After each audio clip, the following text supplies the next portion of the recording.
ഈ പ്രതിഷേധ മാർച്ച് തുടങ്ങുന്നതിന് മുൻപ് സാമൂഹ്യ മാധ്യമങ്ങളിൽ ബിജെപിയുടെ ഇപ്പോഴത്തെ ജില്ലാ പ്രസിഡന്റ് DCC ഓഫീസിന് മുന്നിൽ ബൈക്കിലിരുന്നു കൊണ്ട് എന്നെ വ്യക്തിപരമായി വെല്ലുവിളിച്ചുകൊണ്ട് എന്തൊക്കെയോ സാമൂഹ്യ മാധ്യമങ്ങളിൽ പോസ്റ്റ് ചെയ്തതായിട്ട് അറിയാൻ സാധിച്ചു.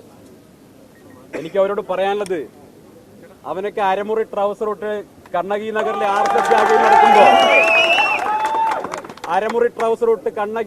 ശാഖയിൽ നടക്കുമ്പോ ഈ പാലക്കാട് അങ്ങാടിയിൽ ആ കൊടി പിടിച്ച് നടന്നവനാണ് ഞാൻ. അതുകൊണ്ട് അതൊന്നും കാണിച്ച് ഭയപ്പെടുത്തിയാൽ പിൻവലിഞ്ഞു പോകുമെന്ന് പാലക്കാട്ടെ RSSകാരും BJPക്കാരും കരുതണ്ട. നിങ്ങളുടെ അധികാരത്തിന്റെ എല്ലാ ഗർവും, സമ്പത്തിന്റെ എല്ലാ ഗർവും ഒക്കെ ഉള്ളപ്പോഴും അതിനെ വെല്ലുവിളിച്ചുകൊണ്ട് പാലക്കാട് അങ്ങാടിയിൽ ഈ മൂവർണ്ണക്കൊടിയെടുത്ത് കോൺഗ്രസിൽ ചേരാൻ പുറപ്പെട്ടയാളാണ് ഞാൻ. അതുകൊണ്ട് നിങ്ങൾ ഭയപ്പെടുത്തിയാൽ പിന്മാറുന്ന സ്വഭാവം എനിക്കില്ല എന്ന് നിങ്ങൾക്ക് തന്നെ അറിയാം. പിന്നെ പാലക്കാട്ടെ RSSകാരും BJPക്കാരും നിങ്ങളിനി എത്ര തോണ്ടി നോക്കിയാലും അതിൽ ആണായി പിറന്നവനൊന്നും ബാക്കിയില്ല എന്ന് എനിക്ക് നന്നായിട്ടറിയാം. അതിനകത്ത് ആംബിയറുള്ള ഒരുത്തരും ബാക്കിയില്ല എന്ന് എനിക്ക് നന്നായിട്ടറിയാം. എല്ലാവരും ഞാൻ പറയുന്നില്ല. ആംബിയർ ഉണ്ടായിരുന്ന ആളുകളെയൊക്കെ നിങ്ങൾ ഒതുക്കി മാറ്റി നിർത്തിയിട്ടുണ്ട്. പക്ഷേ ഇപ്പോ അതിനകത്ത് ചുമതലയിരിക്കുന്ന ഒരുത്തനും ആംബിയറുള്ള ഒരുത്തനുമില്ല എന്ന് ഏറ്റവും നന്നായിട്ട് അറിയുന്നയാളാണ് ഞാൻ എന്നുള്ളതും അവർക്കറിയാം. അതുകൊണ്ട് അവരോട് പറയാനുള്ളത്, ഈ പാൽ സൊസൈറ്റി നേതാവിന്റെ പിന്തുണ കണ്ടുകൊണ്ട്, പാൽ സൊസൈറ്റി മുതൽ പാർലമെന്റ് വരെ മത്സരിക്കുന്ന നേതാവിന്റെ പിന്തുണ കണ്ടുകൊണ്ട് യൂത്ത് കോൺഗ്രസിനെയും അങ്ങ് ഒലത്തിക്കളയാമെന്ന് പാലക്കാട്ടെ BJP നേതൃത്വം കരുതുന്നുണ്ടെങ്കിൽ അത് വെറുതെയാണ്. നിങ്ങൾ എന്താ കരുതിയിട്ടുള്ളത്? ശ്രീ രാഹുൽ മാങ്കൂട്ടത്തിൽ 4 മാസം മുമ്പ് നടന്ന തെരഞ്ഞെടുപ്പിൽ പാലക്കാട്ടെ ജനങ്ങൾ ഐതിഹാസികമായിട്ടുള്ള വിജയം സമ്മാനിച്ചിട്ടുള്ള പാലക്കാടിന്റെ ജനപ്രതിനിധിയാണ്. അദ്ദേഹം ഇപ്പൊ കേവലമായിട്ടുള്ള കോൺഗ്രസിന്റെ ഒരു നേതാവല്ല, യൂത്ത് കോൺഗ്രസിന്റെ സംസ്ഥാന പ്രസിഡന്റ് മാത്രമല്ല, മറിച്ച് പാലക്കാട്ടെ ജനങ്ങൾ വിജയിപ്പിച്ചയച്ച പാലക്കാടിന്റെ ജനപ്രതിനിധിയാണ്.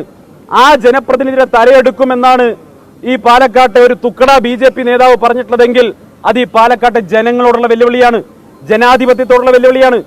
ഞങ്ങൾ ഇന്നിങ്ങോട്ട് കടന്നു വന്നിട്ടുള്ളത് ഏതെങ്കിലും തരത്തിൽ അക്രമം കാണിക്കാൻ വേണ്ടിയിട്ടല്ല, മറിച്ച് സധൈര്യം കടന്നു വന്നിരിക്കുകയാണ്.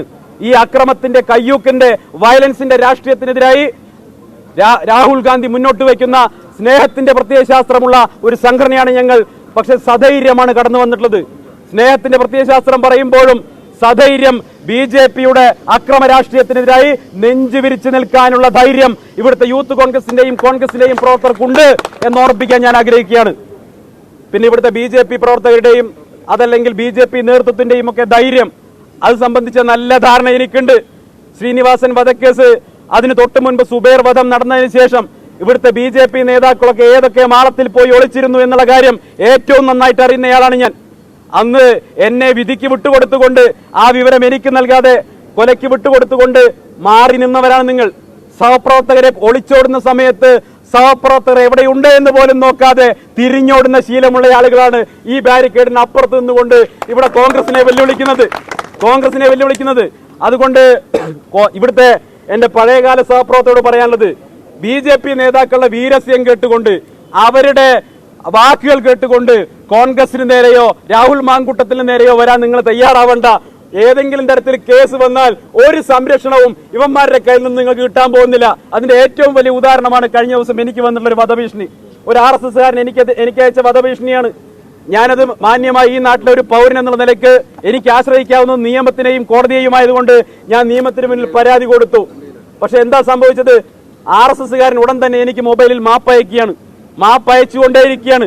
അത് പിന്നെ അവരെ സ്ഥിരം സ്വഭാവമാണല്ലോ, എന്തെങ്കിലും പറയുക മാപ്പ് പറയുക. ഈ മാപ്പ് പറച്ചിൽ ഇതുവരെ സ്ഥിരം ശീലമായതുകൊണ്ട് നിങ്ങൾക്ക് ഒരിക്കൽ കൂടി ഒരു അവസരം തരികയാണ്. നിങ്ങൾക്ക് പാലക്കാട്ടെ ജനങ്ങളോട് കൂടി നിങ്ങൾ മാപ്പ് പറയണം. കാരണം ഒരു ജനപ്രതിനിധിയുടെ തലയെടുക്കുമെന്നാണ് പറഞ്ഞിട്ടുള്ളത്. അത് അങ്ങേയറ്റം അക്ഷന്തവ്യമായിട്ടുള്ള ജനാധിപത്യ വിരുദ്ധമായിട്ടുള്ള നയമാണ്. ഒരിക്കലും ഒരാൾക്കും അംഗീകരിക്കാൻ സാധിക്കില്ല. ഇവിടുത്തെ പാലക്കാട്ടെ പോലീസ്, അതല്ലെങ്കിൽ കേരളത്തിലെ പോലീസ്, പിണറായി വിജയന്റെ പോലീസ്, ഇനി BJPക്കാരൻ എന്ത് തെമ്മാടിത്തരം പറഞ്ഞാലും, എന്ത് വർഗീയത പറഞ്ഞാലും, ഈ നാടിനെ വെട്ടിമുറിക്കുന്ന എന്ത് വിഷമമിപ്പിക്കുന്ന വാക്കുകൾ പറഞ്ഞാലും പിണറായി വിജയന്റെ പോലീസ് കേസെടുക്കില്ല, പിണറായി വിജയന്റെ പോലീസ് BJPക്കാർക്കെതിരെ കേസെടുക്കില്ല എന്നുള്ള ധൈര്യമാണ് അവർക്കുള്ളത്. ഞാൻ ചോദിക്കട്ടെ, പാലക്കാട്ടെ MLA തലവെട്ടുമെന്ന് പറഞ്ഞതിന് ശേഷം ഈ നിമിഷം വരെ ആ BJP നേതാവിനെ അറസ്റ്റ് ചെയ്യാൻ പാലക്കാട്ടെ പോലീസ് തയ്യാറായിട്ടുണ്ടോ? ഒരു ജനപ്രതിനിധിയാണ്. കേരള നിയമസഭയിലെ ഒരു അംഗത്തിന്റെ തലയെടുക്കുമെന്നാണ് പറഞ്ഞിട്ടുള്ളത്. എന്തേ പിണറായി വിജയന്റെ പോലീസ് കേസെടുക്കാത്തത്? എന്തേ അയാളെ അറസ്റ്റ് ചെയ്യാത്തത്? കഴിഞ്ഞ ദിവസം BJP-യുടെ ഈ ജില്ലാ പ്രസിഡന്റ് ഈ കൃഷ്ണകുമാറിന്റെ പെട്ടി തൂക്കിയുണ്ടല്ലോ, അവനും ഇതുപോലെയുള്ള ചില കാര്യങ്ങൾ പറഞ്ഞല്ലോ. എന്തേ കേസെടുക്കാത്തത്? എന്തിനേറെ BJP-കാരൻ സ്വന്തം സഹപ്രവർത്തകയെ കടന്നു പിടിച്ചാൽ പോലും കേസെടുക്കാൻ ലജ്ജയില്ലാത്ത, ആ കേസെടുക്കാൻ തയ്യാറില്ലാത്ത പോലീസാണ് പാലക്കാട്ടേത് എന്ന് പറയാൻ എനിക്ക് ലജ്ജയുണ്ട്. സ്വന്തം സഹപ്രവർത്തകയെ കടന്നു പിടിക്കുമ്പോൾ അതിൽ പോലും ഞങ്ങൾക്ക് പരാതിയില്ല എന്നാണ് പാലക്കാട്ടെ പോലീസ് പറയുന്നത്. ഇതിലും നാണം കെട്ട സമീപനം എന്താ ഉള്ളത്? അതേസമയം യൂത്ത് കോൺഗ്രസ് പ്രവർത്തകർക്കെതിരെ പോലീസ് കേസെടുക്കുന്നു, അവരെ വേട്ടയാടുന്നു. ഇതെവിടുത്തെ സമീപനാണ്? ജനാധിപത്യപരമായി പ്രവർത്തിക്കാൻ ഈ നാട്ടിൽ എല്ലാവർക്കും അവകാശമുണ്ട്. ഇവിടെ പാലക്കാട്ടെ BJP-യുടെ ആഫീസിൽ പറഞ്ഞ് മാത്രമേ, ആഫീസിന്റെ പെർമിഷൻ ഉണ്ടെങ്കിൽ മാത്രമേ രാഹുൽ മാങ്കൂട്ടത്തിന് പാലക്കാട് ട്രെയിൻ ഇറങ്ങാൻ പറ്റൂ എന്നാണ് പറഞ്ഞത്. പാലക്കാട് ട്രെയിൻ ഇറങ്ങാൻ പാലക്കാട്ടെ ജനങ്ങളാണ് രാഹുൽ മാങ്കൂട്ടത്തിന് അനുമതി കൊടുത്തിട്ടുള്ളത്. പാലക്കാട് പ്രവർത്തിക്കാൻ, പാലക്കാട്ടെ ജനങ്ങൾക്ക് വേണ്ടി പ്രവർത്തിക്കാൻ അനുമതിയാണ് തെരഞ്ഞെടുപ്പിൽ അദ്ദേഹത്തിന് കൊടുത്തിട്ടുള്ളത്. ആ തെരഞ്ഞെടുപ്പിൽ തോറ്റ് തുന്നമ്പാടിയതിന്റെ നാണക്കേട് മറയ്ക്കാൻ വേണ്ടി നിങ്ങൾ നടത്തുന്ന ഈ അഭ്യാസം ഉണ്ടല്ലോ, നിങ്ങളിത് എവിടെയും എത്താൻ പോകുന്നില്ല. ഏതാനും മാസം കഴിഞ്ഞാൽ ഇവിടെ മുനിസിപ്പാലിറ്റിയിലേക്ക് തെരഞ്ഞെടുപ്പ് നടക്കുമല്ലോ. ആ തെരഞ്ഞെടുപ്പ് കഴിഞ്ഞാൽ പാലക്കാട്ടെ ജനങ്ങൾ നിങ്ങൾക്ക് ഇതിലും വലിയ ശിക്ഷ നൽകാൻ പോവുക. ഇപ്പൊ ഈ പ്രശ്നത്തിന്റെയൊക്കെ അടിസ്ഥാനം എന്താ? പ്രശ്നത്തിന്റെയൊക്കെ അടിസ്ഥാനം എന്ന് പറയുന്നത് മുനിസിപ്പാലിറ്റിയിലെ ഒരു കെട്ടിടത്തിന്, ഇവിടെ ഭിന്നശേഷിക്കാർക്ക് വേണ്ടി നിർമ്മിക്കുന്ന ഒരു കെട്ടിടത്തിന് RSSന്റെ സ്ഥാപകന്റെ പേര് കൊടുക്കുകയാണ്, ഹെഡ്ഗേവാറിന്റെ പേര് കൊടുക്കുകയാണ്. എന്നിട്ട് ഇപ്പൊ BJP-യുടെ നേതാക്കന്മാർ ഈ കേരളത്തിലെ പൊതുസമൂഹത്തെ ചരിത്രം പഠിപ്പിക്കാൻ ഇറങ്ങിയിരിക്കുകയാണ്. ഞാൻ BJP-യുടെ നേതാക്കളെ വെല്ലുവിളിക്കുകയാണ്. നിങ്ങൾ പാലക്കാടോ കേരളത്തിൽ എവിടെയോ നിങ്ങൾക്ക് കിട്ടാവുന്ന ഏറ്റവും വലിയ നിങ്ങളുടെ സമ്പാദകരെ കൊണ്ടുവന്നോ, നിങ്ങൾക്ക് കിട്ടാവുന്ന നിങ്ങളെ ഏറ്റവും വലിയ നിങ്ങളുടെ നേതാക്കളെ കൊണ്ടുവന്നോ, ഞാൻ തയ്യാറാണ്. RSSനോ ഹെഡ്ഗേവാറിനോ ഇന്ത്യൻ സ്വാതന്ത്ര്യ സമര ചരിത്രവുമായി ഒരു പുലബന്ധവുമില്ല എന്ന് തെളിയിക്കാൻ ഏത് സംവാദ ഭൂമിയിലും വരാൻ തയ്യാറാണ്. ഒറ്റ കാര്യം പറഞ്ഞാൽ പോലെ, ബ്രിട്ടീഷ് ഭരണകാലത്ത് ബ്രിട്ടീഷുകാര് ഇന്ത്യൻ നാഷണൽ കോൺഗ്രസിനെ 3 വട്ടം നിരോധിച്ചു. കമ്മ്യൂണിസ്റ്റ് പാർട്ടി ഓഫ് ഇന്ത്യയെ ബ്രിട്ടീഷുകാർ 3 വട്ടം നിരോധിച്ചു. പക്ഷേ RSSനെ ബ്രിട്ടീഷുകാർ ഒരു തവണ പോലും നിരോധിച്ചില്ല.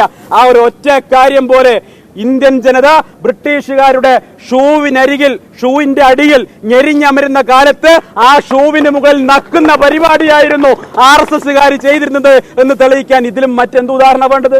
3 തവണ ഇന്ത്യൻ നാഷണൽ കോൺഗ്രസ് നിരോധിക്കപ്പെട്ടപ്പോ ഒരു ഒറ്റ തവണ പോലും RSS നിരോധിക്കപ്പെട്ടില്ല. ഭഗത് സിംഗ് ഈ രാജ്യത്തിന് വേണ്ടി തൂക്കിലേറ്റപ്പെട്ടപ്പോ, ഭഗത് സിംഗും രാജ്ഗുരുവും സുഖദേവും തൂക്കിലേറ്റപ്പെട്ടപ്പോ RSSന്റെ ഒരു പ്രസിദ്ധീകരണത്തിൽ അരവരി പോലും അനുശോചനം രേഖപ്പെടുത്തിയിട്ടില്ല. സുഭാഷ് ചന്ദ്രബോസിന്റെ നേതൃത്വത്തിൽ INA രൂപീകരിച്ചുകൊണ്ട് ഇന്ത്യയിലെ ചെറുപ്പക്കാർ, യുവാക്കൾ ബ്രിട്ടീഷ് സാമ്രാജ്യത്വത്തിനെതിരായിട്ടുള്ള രക്തരൂക്ഷിതമായ പോരാട്ടവുമായി രംഗത്തിറങ്ങിയപ്പോ ആ യുവാക്കളെ പിന്തിരിപ്പിക്കാൻ മുന്നിൽ നിന്നത് RSS ആയിരുന്നു. നിങ്ങൾ ആരും സ്വാതന്ത്ര്യ സമരത്തിൽ പങ്കെടുക്കരുത് എന്നാണ് ഹെഡ്ഗേവാർ പറഞ്ഞത്. ഹെഡ്ഗേവാറിന്റെ അടുത്ത് സ്വാതന്ത്ര്യ സമരത്തിൽ പങ്കെടുക്കാൻ വേണ്ടി അനുമതി ചോദിച്ചു കൊണ്ടുവന്ന സ്വയം സേവനോട് പറഞ്ഞു, നിങ്ങൾക്ക് കയ്യിൽ പണമുണ്ടെങ്കിൽ, നിങ്ങളെ വീട് നോക്കാൻ നിങ്ങൾ കാലുണ്ടെങ്കിൽ നിങ്ങൾ സ്വാതന്ത്ര്യ സമരത്തിൽ പോവുകയല്ല വേണ്ടത്, സംഘപ്രവർത്തനത്തിൽ ഏർപ്പെടുകയാണ് വേണ്ടത് എന്നാണ് അക്കാലത്ത് ബ്രിട്ടീഷ് ഡോക്ടർ ഹെഡ്ഗേവാർ ഈ സ്വയം സേവനോട് പറയുന്നത്. അത് മാത്രമല്ല, ഗുരുജി ഗോൾവൽക്കർ കൃത്യമായി പറഞ്ഞിട്ടുണ്ട്. എന്താ ഗോൾവൽക്കർ പറഞ്ഞത്? RSSന്റെ നയം എന്ന് പറയുന്നത് ഹിന്ദുത്വ ദേശീയതയാണ്, ഹിന്ദു രാഷ്ട്രം സ്ഥാപിക്കലാണ്, അതല്ലാതെ ബ്രിട്ടീഷുകാരെ ഇന്ത്യയിൽ നിന്ന് ഓടിക്കൽ RSSന്റെ നയമല്ല എന്ന് കൃത്യമായി ഗുരുജി ഗോൾവൽക്കർ പറഞ്ഞിട്ടുണ്ട്. അതുകൊണ്ടാണ് ഞങ്ങൾ പറയുന്നത്, നിങ്ങൾ എവിടെ സംവാദത്തിന് വിളിച്ചാലും വരാൻ തയ്യാറാണ്. പാലക്കാട്ടെ പത്രം ഓഫീസിൽ നിന്നുകൊണ്ട് ആരൊക്കെയോ ഹെഡ്ഗേവാറിന് സർട്ടിഫിക്കറ്റ് കൊടുത്തിട്ടുണ്ട് എന്ന് പത്രസമ്മേളനം നടത്തിയത് കൊണ്ടായില്ല. നേരിട്ടുള്ള ബൗദ്ധിക സംവാദത്തിന് തലയ്ക്കകത്താൽ താമസമുള്ള ഏതെങ്കിലും സംഘി പാലക്കാട്ടെ BJP ആഫീസിനകത്തുണ്ടെങ്കിൽ ഇവിടെ വരണം, ഞങ്ങൾ സംവദിക്കാൻ തയ്യാറാണ്. RSSന് ഇന്ത്യൻ സ്വാതന്ത്ര്യ സമരവുമായി കടലിനും കടലാടിക്കും തമ്മിലുള്ള ബന്ധം പോലുമില്ല. ഇത് ഉറപ്പിച്ച് പറയാൻ സാധിക്കും. അതുകൊണ്ട് തന്നെയാണ് മതപരമായി ഭിന്നിപ്പുണ്ടാക്കുന്ന വ്യക്തികളുടെ പേരുകൾ സർക്കാർ കെട്ടിടങ്ങൾക്ക് നൽകരുത് എന്ന സർക്കാർ മാനദണ്ഡം ലംഘിച്ചുകൊണ്ട് ഇവിടെ മുനിസിപ്പാലിറ്റി കെട്ടിടത്തിന് പേര് നൽകാനുള്ള നീക്കത്തിനെതിരായി കോൺഗ്രസ് രംഗത്തുള്ളത്, യൂത്ത് കോൺഗ്രസ് രംഗത്തുള്ളത്. ഞാൻ ചോദിക്കട്ടെ, 10 കൊല്ലമായില്ലേ മോദി ഇന്ത്യ ഭരിക്കുന്നു? മോദി എത്രയോ കെട്ടിടങ്ങൾ ഉദ്ഘാടനം ചെയ്തില്ലേ? എത്രയോ റോഡുകൾ ഉദ്ഘാടനം ചെയ്തില്ലേ? എന്തേ ഇന്നേ വരെ ഒരു റോഡിനോ അതല്ലെങ്കിൽ ഒരു കെട്ടിടത്തിനോ കേന്ദ്ര സർക്കാരിന്റെ ഒരു പദ്ധതിക്കോ ഈ ഡോക്ടർ ഹെഡ്ഗേവാറിന്റെ പേര് നൽകാതിരുന്നത്? കേന്ദ്ര സർക്കാരിന്റെ പദ്ധതികൾക്ക് പേര് കൊടുക്കാൻ മാത്രം യോഗ്യത ഹെഡ്ഗേവാറിനില്ല എന്ന് നരേന്ദ്രമോദിക്ക് തോന്നിയത് കൊണ്ടാണോ, അതോ പാലക്കാട്ടെ 100 സ്ക്വയർ ഫീറ്റ് മുനിസിപ്പാലിറ്റി കെട്ടിടത്തിന് കൊടുക്കാനുള്ള പേര് കൊടുക്കാനുള്ള വിലയെ നിങ്ങളുടെ സ്ഥാപകനുള്ളൂ എന്ന് നിങ്ങൾ തീരുമാനിച്ചത് കൊണ്ടാണോ നിങ്ങൾ ഹെഡ്ഗേവാറിന്റെ പേര് ഈ മുനിസിപ്പാലിറ്റി കെട്ടിടത്തിന് കൊടുക്കാൻ തയ്യാറായതെന്ന് പറയണം. അതുകൊണ്ട് ഞങ്ങൾ എതിർക്കും, ഏതറ്റം വരെയും എതിർക്കും. ജനാധിപത്യ വിരുദ്ധമായി മുനിസിപ്പൽ കൗൺസിൽ ചർച്ച ചെയ്യാതെ മാനദണ്ഡങ്ങൾ ലംഘിച്ചുകൊണ്ട് RSSന്റെ സ്ഥാപകന്റെ പേര് രഹസ്യമായി കൊണ്ടുവരാൻ വേണ്ടി ശ്രമിച്ചാൽ എതിർക്കുക തന്നെ ചെയ്യും. ഇവർ പറയുന്നത് രാജീവ് ഗാന്ധിയുടെ പേര് കൊടുത്തിട്ടുണ്ടല്ലോ, നെഹ്റുവിന്റെ പേര് കൊടുത്തിട്ടുണ്ടല്ലോ, ഇന്ദിരാഗാന്ധിയുടെ പേര് കൊടുത്തിട്ടുണ്ട്. എങ്ങനെയാ കൊടുത്തിട്ടുള്ളത്? UDF ഭരിക്കുന്ന പഞ്ചായത്തുകളിൽ, UDF ഭരിക്കുന്ന മുനിസിപ്പാലിറ്റികളിൽ ചർച്ച ചെയ്തുകൊണ്ട്, കൗൺസിലിൽ വെച്ചുകൊണ്ട്, കൗൺസിലിന്റെ അംഗീകാരം വാങ്ങിക്കൊണ്ട് പരസ്യമായിട്ടാണ് രാജീവ് ഗാന്ധിയുടെയും നെഹ്റുവിന്റെയും ഇന്ദിരാഗാന്ധിയുടെയും ഒക്കെ പേരുകൾ റോഡുകൾക്കും പാലങ്ങൾക്കും കെട്ടിടങ്ങൾക്കും കൊടുത്തിട്ടുള്ളത്. അതല്ലാതെ പാലക്കാട്ടെ മുനിസിപ്പാലിറ്റി ചെയ്തതുപോലെ രഹസ്യമായി പിൻവാതിലൂടെ ഹെഡ്ഗേവാറിന്റെ പേര് വെക്കുകയല്ല. അല്ലെ, മാനം മര്യാദയ്ക്ക് വെക്കാൻ പറ്റുന്ന പേരാണെങ്കിൽ പരസ്യമായിട്ട് ചെയ്യണ്ടേ? മാനം മര്യാദയ്ക്ക് പുറത്തു പറയാൻ കൊള്ളാത്ത പേരാണെന്ന് ഇവിടുത്തെ BJP-കാരനും RSS-കാരനും തോന്നിയത് കൊണ്ടാണല്ലോ രഹസ്യമായിട്ട് ഈ പണിയെടുത്തത്. അതുകൊണ്ട് തന്നെ പ്രിയപ്പെട്ടവരെ, എന്ത് വില കൊടുത്തും ശക്തമായിട്ടുള്ള ജനാധിപത്യപരമായ എതിർപ്പ് യൂത്ത് കോൺഗ്രസും ഇന്ത്യൻ നാഷണൽ കോൺഗ്രസും ചെയ്യും. തെരഞ്ഞെടുക്കപ്പെട്ട ഒരു ജനപ്രതിനിധിയുടെ തല ആകാശത്തിങ്ങനെ കളിക്കുമെന്നും തല വെട്ടുമെന്നും ഒക്കെ BJP-യുടെ ജില്ലാ ജനറൽ സെക്രട്ടറി പറയുമ്പോൾ കേസെടുക്കാത്ത പോലീസിന്റെ നടപടിയിൽ കോൺഗ്രസിന്റെ പ്രതിഷേധം രേഖപ്പെടുത്തിയാണ്. ഒരു കാര്യം ഉറപ്പു പറയാം, രാഹുൽ മാങ്കൂട്ടത്തിന്റെ തല പോയിട്ട് ഒരു തലമുടി എടുക്കാൻ പോലും ഇവിടുത്തെ BJP-കാരനെ അനുവദിക്കുകയില്ല എന്ന പ്രഖ്യാപനം കൂടി നടത്താൻ ആഗ്രഹിക്കുകയാണ്. ഇനി ഏതെങ്കിലുമൊക്കെ BJP-കാർക്ക് സന്ദീപ് വാര്യർ ഇവിടെ നിൽക്കുന്നത് കൊണ്ട് വന്നങ്ങ് ഒലത്തിക്കളയാമെന്നുണ്ടെങ്കിൽ ഞാൻ ഇവിടെ തന്നെ ഉണ്ടാകും. അതുകൊണ്ട് എപ്പോ വേണമെങ്കിലും വരാം. പാലക്കാട് ടൗണിൽ ഇറങ്ങിയാൽ പട്ടാപ്പകലങ്ങി ഇല്ലാതാക്കി കളയുന്ന കണ്ണൂരിൽ മുദ്രാവാക്യം വിളിച്ചല്ലോ. ഞാനിതാ പാലക്കാട് ടൗണിലാണ് നിൽക്കുന്നത്, കാല് കുത്തിയിട്ടാണ് നിൽക്കുന്നത്. ഇനിയും വരും പാലക്കാട്. ഇത് എന്റെ നാടാണ്. അതുകൊണ്ട് ഞാൻ ഇനിയും ഇവിടെ ഉണ്ടാകും. കോൺഗ്രസിന്റെ പരിപാടിയിൽ പങ്കെടുക്കും. കോൺഗ്രസിന്റെ പ്രതിഷേധ പരിപാടികളിൽ ഞാൻ മുൻപിൽ ഉണ്ടാകുമെന്ന് ഒരിക്കൽ കൂടി പറഞ്ഞുകൊണ്ട് ഈ മാർച്ച് ഉദ്ഘാടനം ചെയ്ത് അറിയിച്ചുകൊണ്ട് ഞാൻ അവസാനിപ്പിക്കുന്നു. ജയ് ഹിന്ദ്, ജയ് കോൺഗ്രസ്. അവരുടെ മുദ്രാവാക്യം വിളി കണ്ട് ഭയന്ന് രാഷ്ട്രീയ പ്രവർത്തനം നിർത്താൻ ഉദ്ദേശിച്ചിട്ടില്ല. ഞാൻ ഈ പട്ടാപകൽ പാലക്കാട് തന്നെ രാഷ്ട്രീയ പ്രവർത്തനം നടത്തും. RSS-എതിരായിട്ടും BJP-ക്കെതിരായിട്ടും ഇനിയും ഉറക്കെ സംസാരിക്കും. അവരെ ഭയപ്പെട്ടുകൊണ്ട് രാഷ്ട്രീയ പ്രവർത്തനം നിർത്താൻ തൽക്കാലം സൗകര്യമില്ല എന്ന് ആ സുഹൃത്തുക്കളെ അറിയിച്ചാൽ മതി.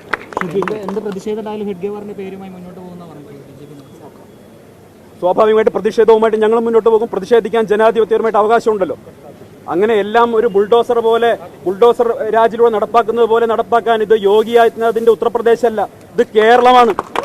തങ്ങൾക്ക് തോന്നുന്നത് മുഴുവൻ നടപ്പിലാക്കാൻ തങ്ങൾക്ക് ഭൂരിപക്ഷമുണ്ടെന്ന് കരുതി എന്ത് തോന്നിവാസവും ചെയ്യാൻ ഇത് ഉത്തർപ്രദേശ് അല്ല, ഇത് കേരളമാണ് എന്ന് ഓർമ്മ വേണം. ആ രീതിയിൽ പ്രതിരോധിക്കും. ജനാധിപത്യപരമായ പ്രതിരോധം ഉണ്ടാവും, പ്രതിഷേധം ഉണ്ടാവും. സൂര്യനസ്തമിക്കാത്ത ബ്രിട്ടീഷ് സാമ്രാജ്യത്വത്തിന് എതിരെ പോരാടി സമരം ചെയ്ത് അവരെ പരാജയപ്പെടുത്തി ഈ രാജ്യത്ത് തിരിച്ചയച്ച പ്രസ്ഥാനത്തിന്റെ പേരാണ് ഇന്ത്യൻ നാഷണൽ കോൺഗ്രസ്. അന്ന് അവരെ ഷൂ നക്കിയ പ്രസ്ഥാനക്കാരാണ് അപ്പുറത്തിരുന്ന് ഞങ്ങൾ ഏതറ്റം വരെയുമെന്ന് പോകുമെന്ന് പറയുന്നത്. അതുകൊണ്ട് ആ ഒരു ഭയവും കോൺഗ്രസിനില്ല.